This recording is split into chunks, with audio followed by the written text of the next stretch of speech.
to welcome Lucy Mills, who's kindly talking to us today about Web.3. And I met Lucy, we're both directors at Lewes Football Club, and I've already shared this with Lucy. I'm probably quite cynical when it comes to Web3. I just think it's all about crypto, NFTs, people making a quick buck. And I think sitting and talking to Lucy made me realise that perhaps that isn't the case. There's a lot more involved and lots of opportunities for sport, and especially around women's sport. And that's why I was just so pleased that Lucy would come and share her thoughts, and then she's doing, I'm sure she'll share later, she's doing a lot of work within this space generally to educate people. So really grateful to Lucy for being here. And before we get started, I'm going to pass straight across to you, Lucy. I think we're just going to run a quick poll just to get a bit of a flavour as to what the level of people's knowledge is in this space. Hey, oh, look, Kate's face, that's very slick, isn't it? So we won't, there's not too much interaction to get started here, but interested to see what people think in terms of your current knowledge and understanding of Web3. Lucy did comment earlier that if everybody said that they knew it really well, it might be a very different presentation, but just interested to see where people are. So fantastic, thank you. Brilliant. Just another moment just to see where we are there. I think that's probably where we thought. Yeah, really interesting. Okay, that's good. Well, that means that there's a good purpose for this webinar then, isn't there, in that case? So without further ado, I'm going to pass across to Lucy. Please keep introducing yourselves in the chat function. And if you've got questions for Lucy too, do pop those in the chat function. And it's about a half-hour session, and then we're going to take you off of mute if you want to ask your questions, or we can ask those for you too. So we do want to make it really interactive at the end, but I'm going to pass now across to Lucy. Thank you. Great, thanks so much, Sue, and thanks to everyone for joining this session and the Women's Sport Collective. It's such a brilliant network that's growing every day, and so it's a real privilege to be here. So I've got slides for my session today, so I'll share them in a minute, but just very quickly, brief background about myself. So I grew up in Yorkshire. I've probably spent half of my life outside of the UK. So for the past 18 years, I've been working in football mainly, and football for good. Half of that time I spent being based in South Africa and working across Southern Africa. So between 2008, 2014, working around the social legacy of the men's 2010 FIFA World Cup. And then since 2014-15, I've been based in Europe, and I've undertaken a couple of roles in football, head of women's football. And then the last 4 years, I've been with the foundation department of Football Club Barcelona. I'm based in Barcelona as well. And as Sue said, I'm on the board of Lewes Football Club, which for me, having played and worked in football, it was just the football club that I wanted to see and be part of my entire life.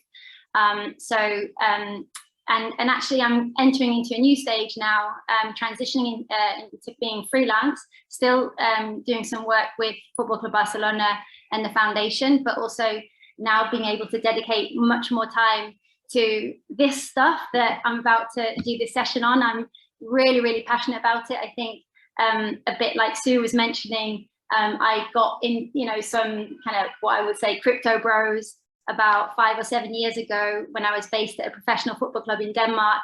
They were experimenting with coins and Bitcoin, and I was just intrigued, but I had no idea what on earth it was all about.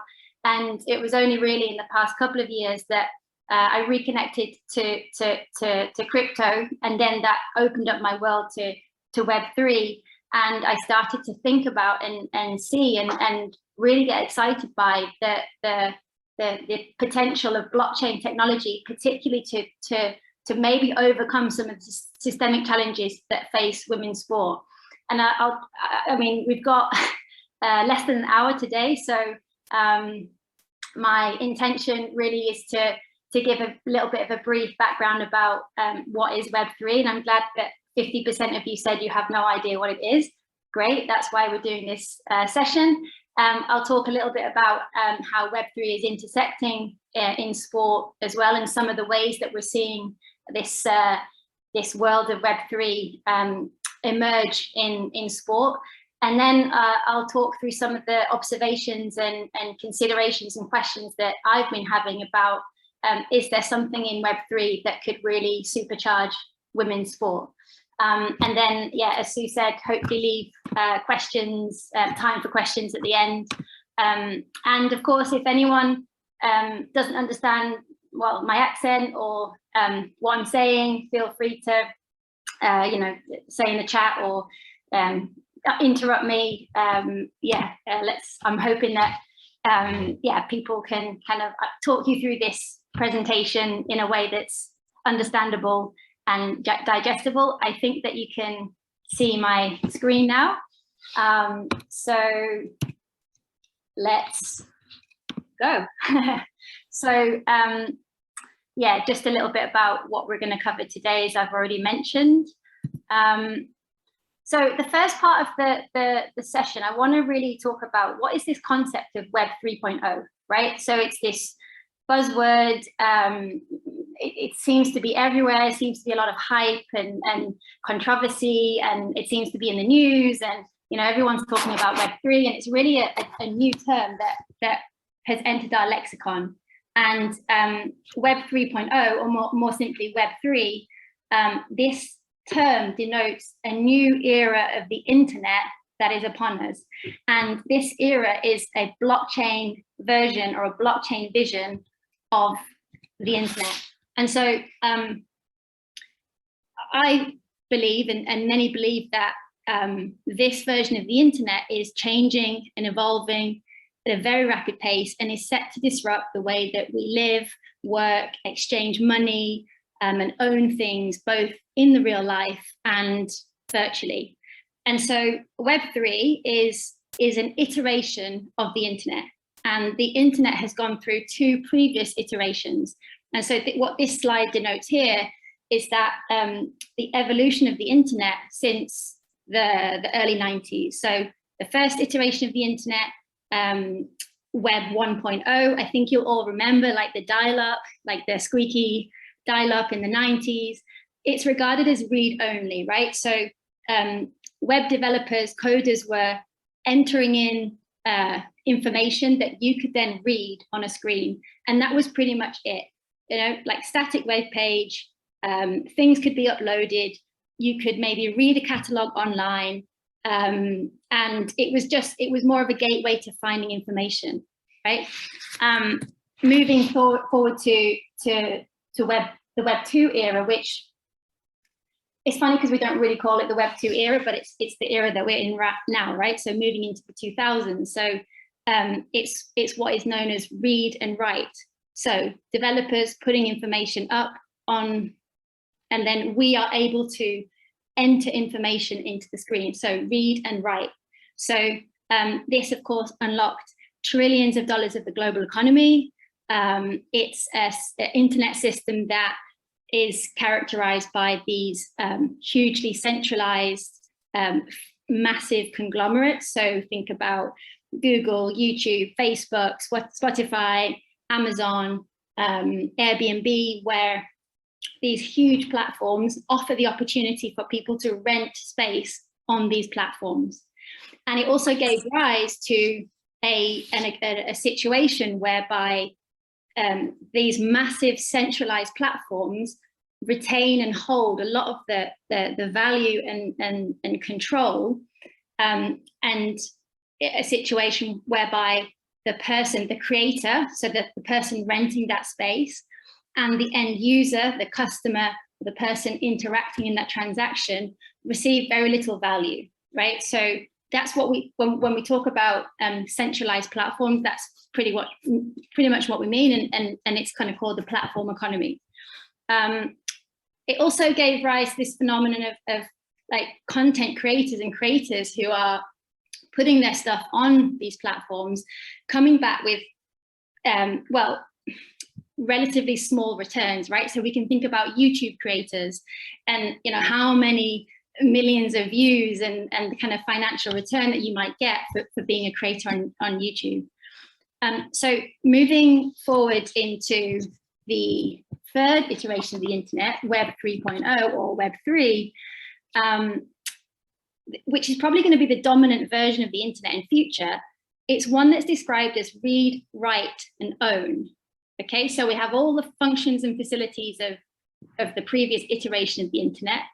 But this version of the internet is powered by blockchain technology. Okay, and that's like the key difference. And the premise here is that it's decentralized. And we'll get into that later, but meaning that those massive centralized platforms are no longer the gatekeeper or the censor controlling who gets to interact, giving permission on how we interact online. Often Web3 is called permissionless because there isn't that sense of a centralized platform controlling who is in and who is out. And so by removing these intermediaries or gatekeepers, the idea is that wealth or value can be distributed between those who are creating or contributing and the end user. And so that's, in a very quick summary, that's kind of the journey of the 3 iterations of the internet that we're seeing today. So where did it all start? Well, you've probably all come across, and I mentioned at the beginning, Bitcoin, right? So Web3 started and blockchain technology started with Bitcoin. And so Bitcoin was established in January 2009 in the midst of the global economic crisis. And it was an anonymous individual, or maybe a group of individuals, called Satoshi Nakamoto. And actually the identity of this individual or group of individuals has never been revealed to this day. So he or they wrote a paper outlining their ideas of a decentralized digital currency where people could send money directly to one another without having to rely on financial institutions, third-party intermediaries. And so ideologically, Bitcoin was born out of a mistrust of government-backed currencies, inflation, high transaction fees, alleged corruption. So, you know, a project that essentially was born out of this financial crisis. And actually, if you're interested, this paper can be read online today. If you just write Satoshi Bitcoin white paper, you can actually read it. And then, so Bitcoin became known as a cryptocurrency because it uses cryptography to keep it safe. And there's no physical Bitcoins, it's purely digital. And then a public ledger, so a database was created to record Bitcoin transactions. So this public ledger is what is called a blockchain, right? So the public ledger means it's public, it's transparent, anybody can access and see the transactions if they have access to a computer anywhere in the world. So the philosophy behind Bitcoin originally was about prioritizing transparency around financial transactions, and through that process started to build this ever expanding decentralized system whereby computers around the world were and coders like Bitcoin miners, they call them. So imagine sort of in mining for gold, but this is sort of like mining for Bitcoin, to be rewarded in Bitcoin to solve difficult equations and crack different codes to verify certain transactions of Bitcoin on this public ledger. So this is what's known as adding new blocks to the blockchain. I'll stop with the technical details there, but essentially Bitcoin as a public ledger, Bitcoin is a currency that you can move from one place to another in a peer-to-peer way. And all of those transactions are stored on this public ledger, and they cannot be altered, duplicated, it's irreversible. So it's, yeah, that's kind of where it started. And so obviously, fast forward how many years, 2009, there have been many more blockchains that have been developed. There have been, you might have heard of some actually, Ethereum, Solana, Cardano, Avalanche, Tezos. So these are public ledger. These are different blockchains that developers have built, and then on each of the blockchain, you can then build currencies to trade, to share, to give, to buy, and also build apps as well. So some of the internet apps that we see, they're building applications on these blockchains, and these are actually called decentralized applications, dApps. So essentially, it's Web3. Just to recap, I hope that you're still following, but Web3 is a blockchain-powered version of the internet. And I think what I love about, sorry, let me just go back. What I love about this blockchain version of the internet is that it opens up a whole new world in terms of how we interact with individuals, with capital, with digital assets, with the concept of ownership.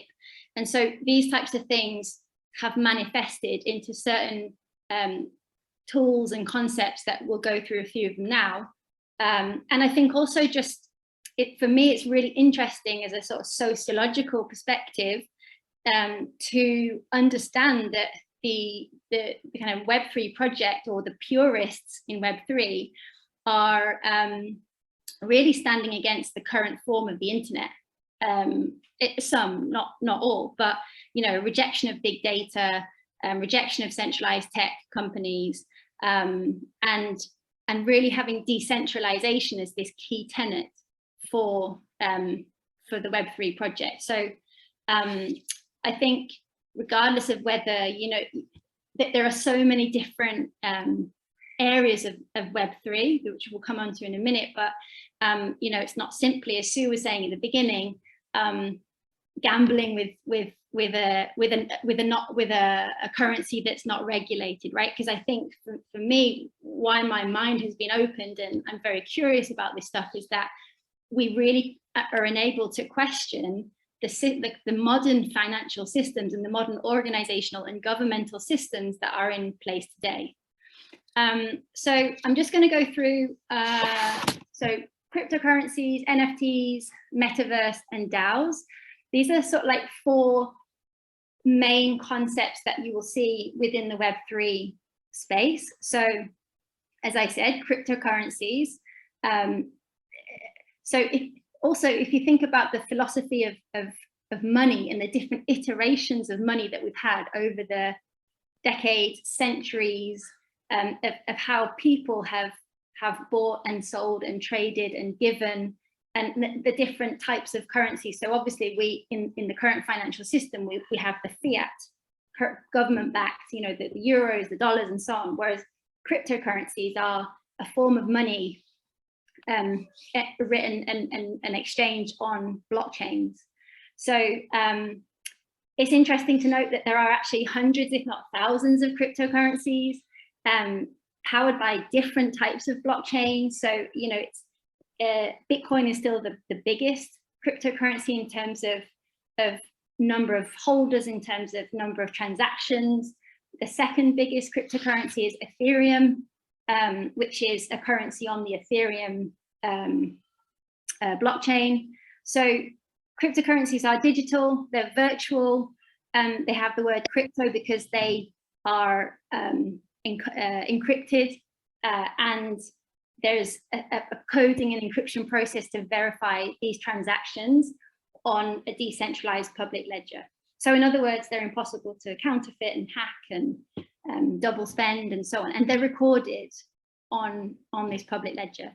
So you might have heard the term crypto exchange. So these are think of your financial exchanges. There are exchanges where crypto.com or we'll come to that later actually, because they're involved in sport, but these are websites whereby you can buy and sell cryptocurrency. So you can exchange your fiat currency, your US dollar or your euro, and then you might have heard of the term crypto wallet as well, which again is a digital wallet, that people set up on the internet, where you, with your own unique address and safety mechanism, where you keep your cryptocurrencies.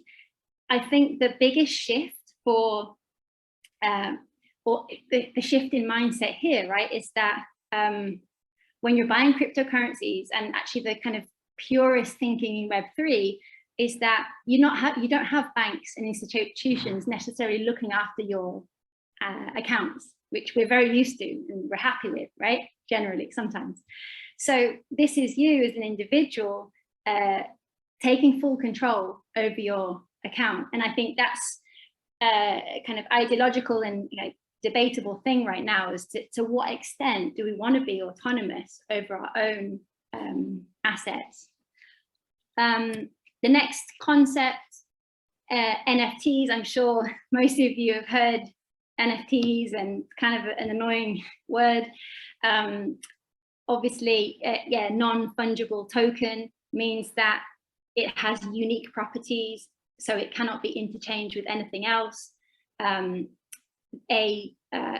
good or an asset can be converted into an NFT through a process called minting, which basically means that you create a unique ID on a blockchain, and actually anything can be minted to be an NFT. It's a piece of code that is embedded on a blockchain that can denote or can be linked to a digital or physical good. And so, like, how I think about, or how I was thinking about NFTs in the early days, like a couple of years ago when I got into them, I was thinking, like, firstly as files, right? So if we think about data today, we store files on phones, on centralized servers, on hard drives.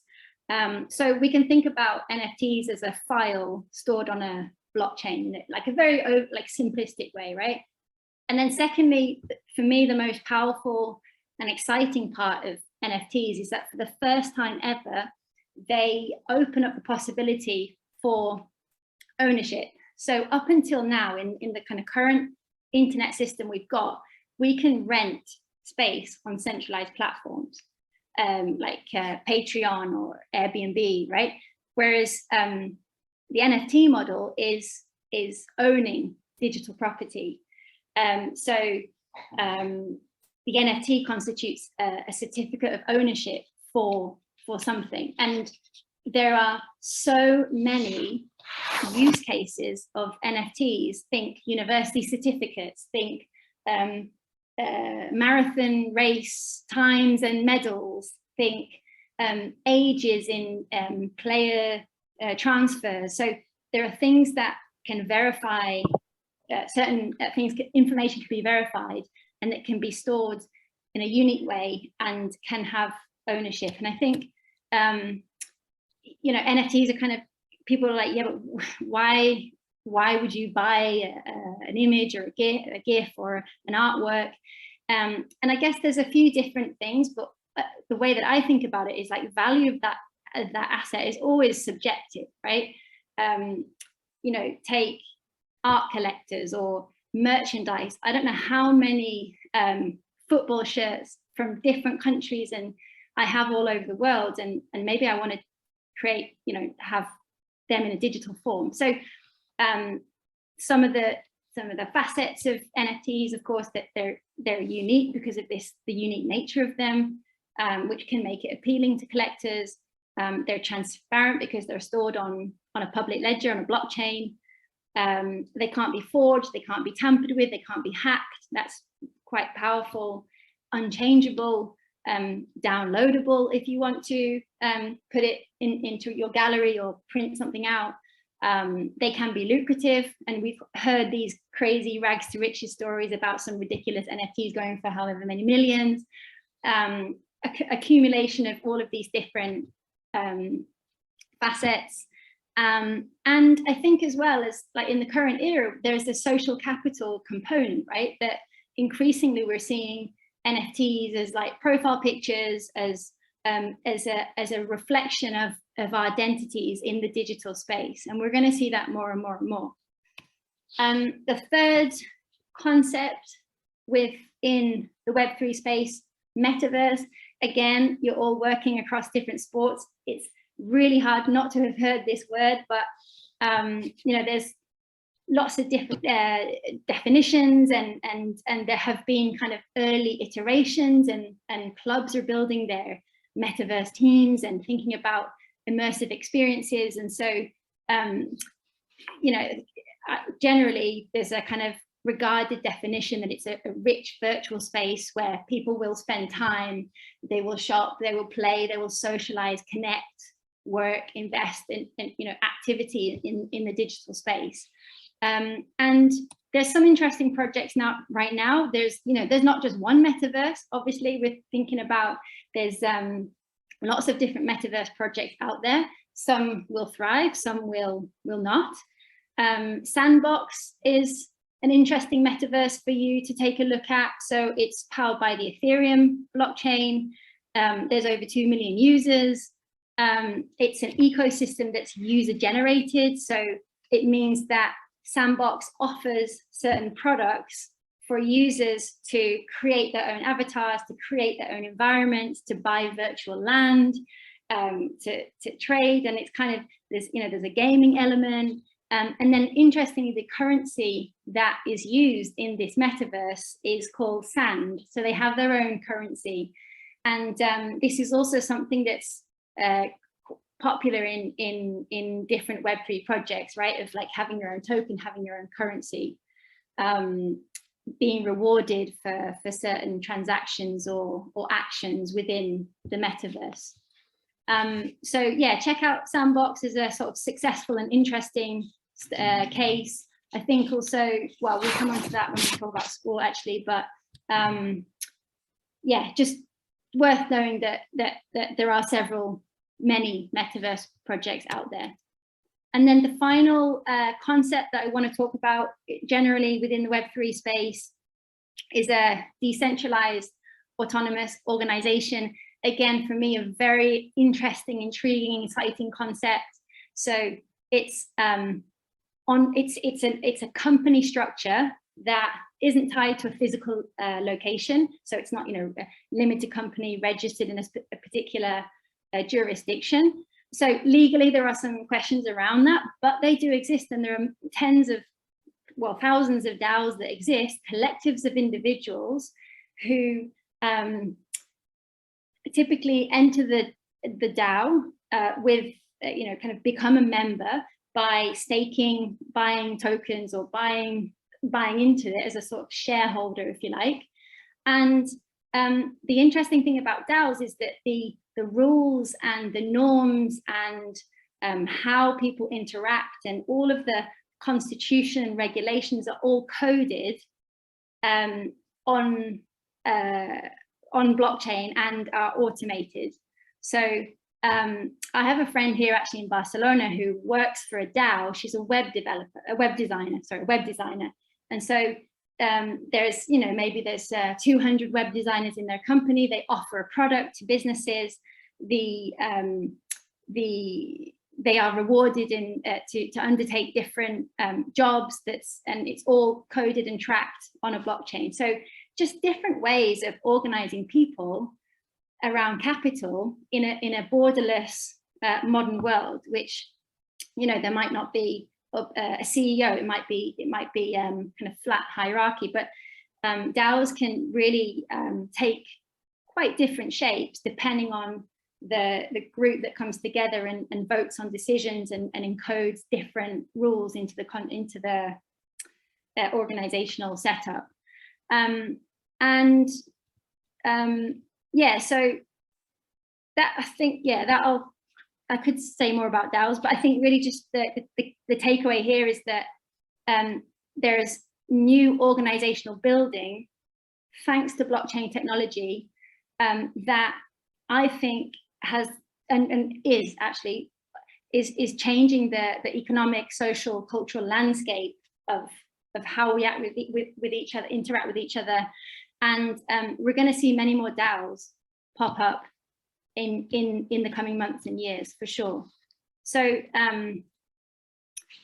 in summary, Web3, blitzing through it, third iteration of the internet, blockchain powered. facilitate new possibilities and tools like cryptocurrencies, like NFTs, like metaverse, like decentralized autonomous organizations.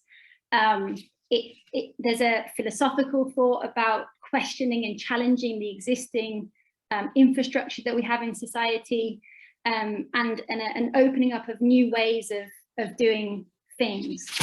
A couple of really cool movements that I love, and I shared them with Sue when we saw each other at the Equality Summit in London a few weeks back, is Regen. So I encourage you to scribble that down and look into it. Regen stands for regenerative crypto economics. So there's this whole, and linked to that is public goods. So there's this whole thinking within Web3 in a bit of a frustration with the status quo, which is saying, how are we thinking, how, like, the society, it's very much skewed towards financial profit, right? So everything is determined in like value, is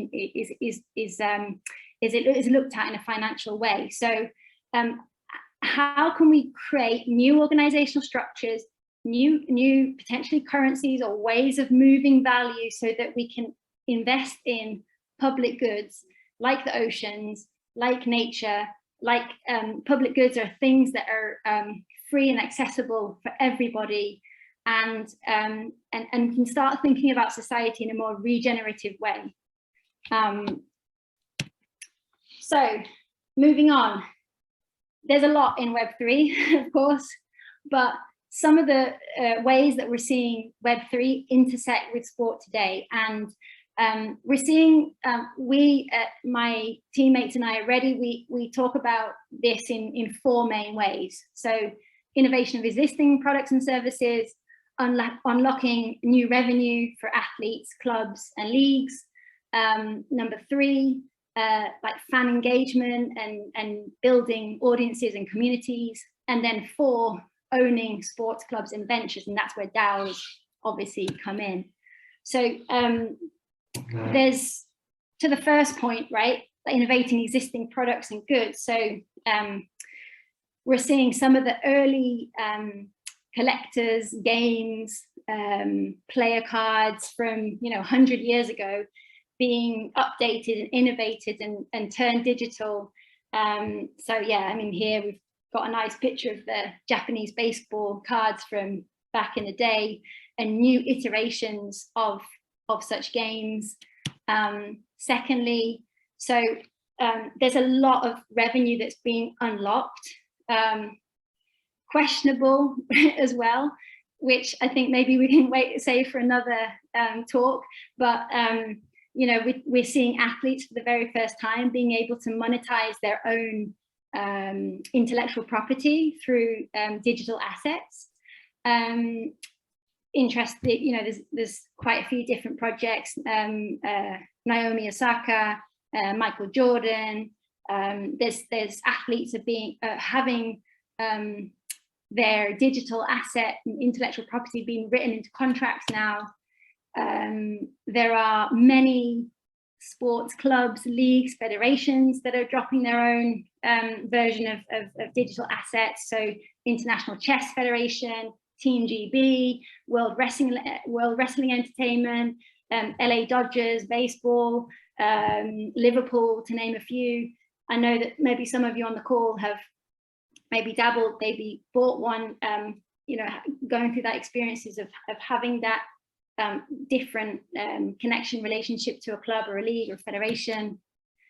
Sponsorship, again, we're seeing these exchanges, Coinbase, Crypto.com, FTX, pouring into the sponsorship space. Angel City is quite an interesting one. So Crypto.com is a Web3, is a crypto exchange. They dropped a free kickoff NFT a few months ago. What I really liked about that, though, was it didn't skew and dominate absolutely everything. They were talking about the matches, they were talking about the players, they were talking about the supporters groups, they were talking about the community programs, and you can opt in to an inaugural NFT, and Crypto.com are activating their sponsorship in that way, among other ways. And along with that was some education about safety and having a wallet and things like that. So we are seeing Web3 money enter into sponsorship more and more and more. Third point around fan engagement. So yeah, the sandbox metaverse was an interesting one. I think some of you will probably be aware of UEFA Roblox metaverse, which was basically saying, like, we need to take women's football to where young people are, and these are in gaming spaces. Australian Tennis Open and Decentraland, another metaverse, had this immersive experience of the Tennis Open recently. Check that out. And then socios.com, the icon on the slide there, they have really been the biggest, most prominent mover in this new phenomenon of fan tokens, which are tokens that are bought and sold and traded with a cryptocurrency on the Chili's blockchain. And like them or hate them, what they've done is they've recognized that there's this,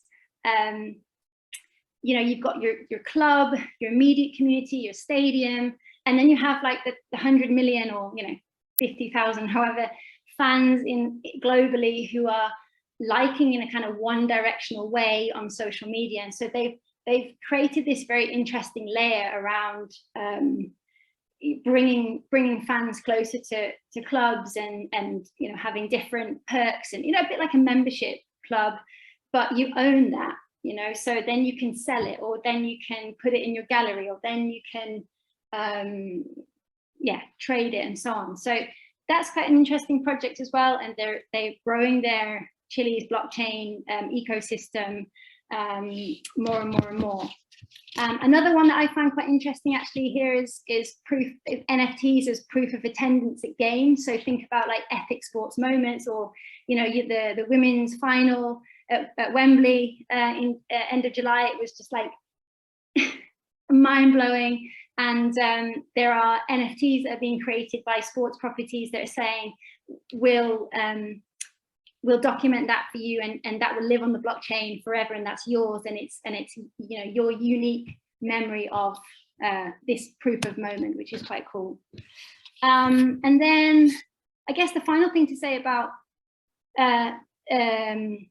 so just going back here with, again, metaverse actually. So I think it's one of the things that will probably disrupt this media mega event space is metaverse, right? So if you think, you know, the Olympic Games, most of us can't be in that physical stadium, but what might an Olympics experience be in a metaverse? Like, where do we sit, and what do we buy, and who are we with, and who do we chat to? And I think for the IOC, for example, you could sell a few 100,000 tickets physically, or you could sell millions of tickets in the metaverse version of the games. And so there's a bit of a ongoing thought about the role of media broadcasters, and how can they keep relevant, how can they tap into their storytelling capabilities and be part of this direct fan to sport experience. And so I think that is a space that's going to be disrupted a lot in the coming years. And then finally, well, the fourth point around owners. So this is decentralized autonomous organizations that are being created. So groups of people are buying sports properties. So there's a couple here, Lynx DAO, the Golf DAO. So they're a group of people, it's kind of a membership club. They're looking to buy an exclusive golf estate in the US. So check them out, quite an interesting project. Kraus House DAO is another one in the bottom right of the slide. They're looking to buy an NBA basketball team, and you know, interesting in terms of their governance and the way that they interact and what the members do and vote and all of that. So DAOs, we're going to see more and more and more DAOs in sport, whether we like it or not. Final point, and really, I guess what is the thing that I'm most driven by when I dig into this stuff, is that there's a lot of investment, there's a lot of innovation in Web3, and it's most of it is being driven among top-end men's professional sport, right? So, you know, NFT projects being dropped, metaverse teams, you know, there's a lot of risk taking as well in this space. And honestly, women's sport is rare, you know, Angel City, yes, maybe WNBA, yes, a little bit more in the US, but women's sport is really not being prioritized. And case in point, I was at a Web3 and Sports Summit at Arsenal Football Club. Maybe some of you are there, and you could see that out of 450 people, big, you know, executive leaders, decision makers, entrepreneurs, media, brands, I think there were like 15 women in the room. And so you don't have to be, you know, I'm not from a tech background, for example. I kind of learning and understanding what all this might mean for, you know, from a business perspective, from a marketing perspective, from an athlete perspective. And I think this is where we women working in sport, we should really start you know, getting under this, right?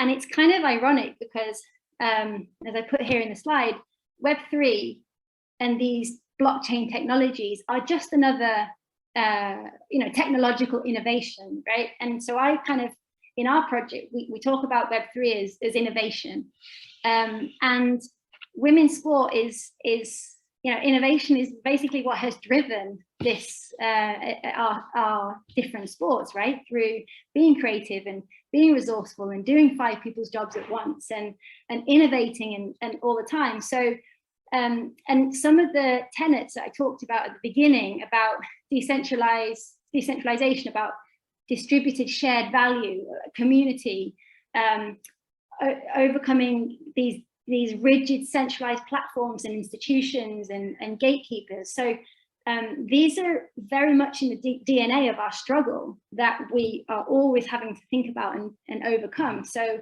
actually, I feel like people in women's sport are really, really well poised and positioned to and to understand what the emerging Web3 technologies might mean for us.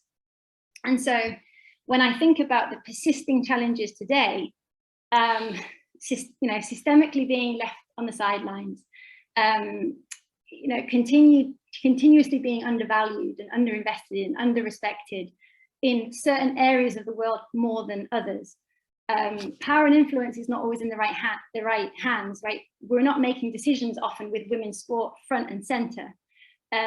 Media coverage, I mean, the list goes on, right? So we have these existing challenges within women's sport, and then we can think about the possibilities that might, and this is what what I left my job to concentrate on, is that can emerging Web3 blockchain-based technologies supercharge women's sport? So can it be beneficial for athletes to build direct audiences with their fans and followers? And we know that women's sport fans are very loyal. Can we raise new forms of capital? Can we commercialize new digital assets? Can we be tapping into an already digitally native supporter base? Because women's sport grew largely thanks to social media and digital, where mainstream media just didn't let us have a foot in the door. Can we think about ownership models in new and creative ways that give real value for fans and supporters? And so all of these types of questions I'm thinking about. And it's worth noting that, yes, there are some stuff happening. So when we think about the 4 ways that Web3 and sport are intersecting right now, we're seeing some athletes, women athletes, thinking about their own intellectual property from a digital ownership perspective. We're seeing new investment coming in, particularly in the US, so the National Women's Soccer League or the NBA. There's a few like innovators, again, quite a lot in the US, but there's one athlete which I encourage you to check out, and she's called Naomi Medja, and she's a great Team GB triple jumper, and I don't know, some of you might have come across her, but she's also a digital artist and funds her own athletic career through her digital art, her NFT art, and celebrates Afro hair and gives back or contributes to athletes who are from disadvantaged backgrounds. And so she has a really, really cool project, and I think she's raised, you know, £15,000 through that project so far. And then finally, just a bit about what we're doing at Ready. So it's a new project, it's organic, it's education focused. We're really honing in on innovation, technology, Web3 for women's sport. If this has been interesting for you, or if it's completely baffling, or you want to know more, we actually are about to launch a course that has been a long time in the making, but actually making a course and doing it professionally is been very hard.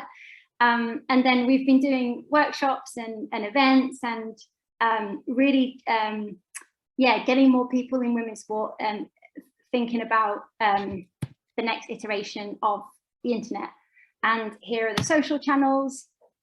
It's a new project. Very much appreciate your support, and always available through Twitter, LinkedIn, I'm sure, like email, whatever. Great to connect. I think I've probably spoke to a few of you anyway, and I'll stop sharing there. And I know maybe I ran over a little bit, but there we go. And I can see there's some questions.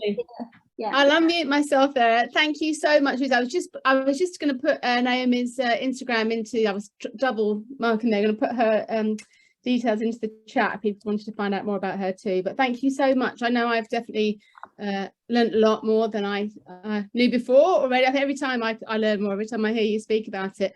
We have got some lovely questions there. Shall I just pick a couple for you? Is that we've got 10 minutes or so. I guess one of the questions is around grassroots sport. So what is the opportunity, do you feel, in terms of Web3 and grassroots sport?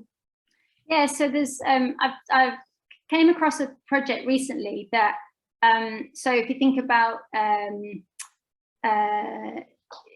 marathons and amateur sports races and things like that, so I think there's some cool stuff that could be done with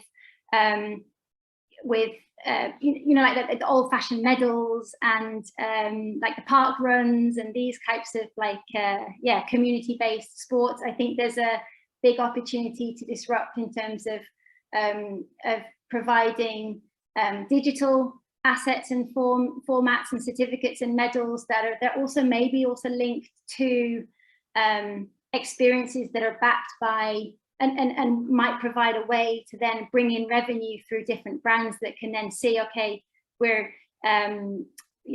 we've got participation. I think for grassroots sport, and actually for any sport, I think maybe a prerequisite would be thinking about data. And we, Sue, this at Lewis is a perpetual challenge.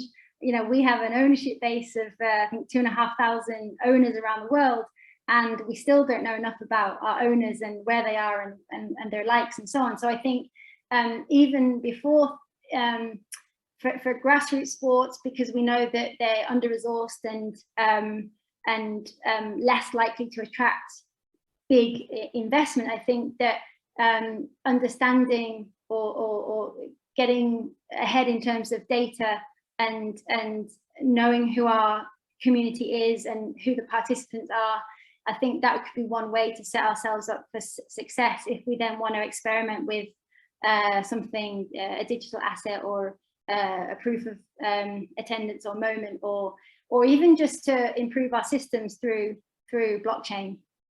And I think that's the thing for me, isn't it? I think there needs to be something over and above the owning the piece in the wallet, the information, the connection, the network too. I absolutely agree. I saw something today with, all the events you mentioned. Almost, I've been to every event this season, and I want to have an NFT that shows that I'm a regular attendee, or the big event, as you mentioned, like being at big events too. I guess someone's asked around getting a wallet safety of a wallet, etc. I guess my question as well as that is, what would I do next? How would I start? So, oh, this is really interesting. I don't want to get left behind. I want to know more, but how would one even kind of start that process?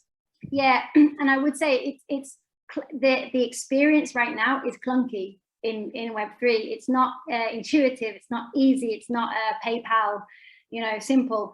And it's also, there's safety, as I said in the presentation, having being ultimately responsible for your own assets is a very scary thing, and it's a mindset shift. And I think, firstly, there's this concept of do your own research, DYOR, that some of you might have seen, and that really, really, really is true. I mean, I literally, before I even bought my first NFT, I think I was in forums and reading and listening to videos for like 6 or 9 months. And I think like the process of setting up a wallet is really, really hard. And the process of not getting scammed, understanding gas fees, being safe. I mean, it's a very, very, very tricky area, and it's intimidating. And so thankfully, though, there are a couple of really good places where specifically to try to get women financially included in the kind of future version of the internet, there are these projects out there that help women set up wallets, think about safety, think about protecting themselves, and starting to learn about what do all these different currencies mean. So there's one called Curious Addies. We can send these after. Yeah. Curious Addies, which is really like for Web3 for newbies and setting up a wallet. There's BFF, which is an America-based group. There's Meta Angels, I think might be another one, but more on the NFT side. So there are these resources in recognition to the fact that women already feel excluded from Web3s, like the language, the crypto bros, the just all of the nonsense that can go with it. But there are these kind of safe and learning environments that can help talk you through. And I must iterate that I've been doing this and learning this for a long, long, long, long time, and I still don't. I mean, I'm still learning, and I don't really understand a lot of it. And then I have my wallets, and I have my ledger to protect me, and I have my NFTs and so on. But yeah, it's a minefield. And I think even if we don't want to own, that's the thing. I think for me, I'm not necessarily going to rush out and get a wallet, but understanding it for athletes, and understanding it for events, and understanding the opportunities. I think that's where I hope to have more knowledge. At least I can have a conversation and see where the opportunities lie. Whereas at the moment, I say I have just been quite cynical. And the reason I feel there are only 15 women in that conference is my own perception has been slightly emperor's clothes. Like everyone's rushing at it, and they're trying to con people to spend money, and we're all too sensible to get involved. But I don't think that is the case. I think there are other opportunities to be explored with it. I've just been overly cynical, I think, of the crypto space. And quite rightly cynical too, because there is this underbelly side. And actually, in the course that we're launching in the next week or two, we have a module on the concerns, and there are valid concerns, right? So there's the volatility risk aspect of being largely unregulated, and that's definitely something to navigate, and countries and jurisdictions are thinking about how to regulate and what does that mean in terms of tax and all of that. So we go into that in a basic way because it's an introductory course. And then the other big issue is environment. So the energy consumption that is used to verify these transactions, because they're essentially computers, and people work in computers and machines to verify transactions. And the Bitcoin project is the one that's most guilty, actually, of high energy consumption. There are other blockchains that are very, very environmentally friendly. And there's a bit of an analysis going on between, okay, well, if you look at the current financial system and your Visa banks, how much energy is consumed there. So it's not a black and white, it's very, very complex, but there are certain things that you can do if you want to operate in Web3 in an environmentally sustainable and environmentally ethical way. There are options within that space as well. Fantastic. And we're just I guess to close now, we're going to share everyone that's been on this session. We'll share a recording of the session, but also contact details for Lucy for the course and the different sites and things that you mentioned too. I think it's like an awful lot to take in, isn't it, in an hour? But I know definitely if it gets people thinking, and then if we've got questions, it might be that we run a separate session on and I know the kind of DAO area is really interesting from an ownership of clubs, but it might be that we take a specific area and look in that in more detail soon too. So thank you so much, Lucy. I really appreciate your giving us the time to share what is a very complicated but fascinating area, and obviously great for us to try and understand more, both, you know, for all of us, for women working in sport and also for women's sport too. So thank you, and we look forward to seeing lots more of you at future events too. So thank you so much, Lucy. Yeah, and thanks everyone for tuning in. Thank you. Thanks a lot.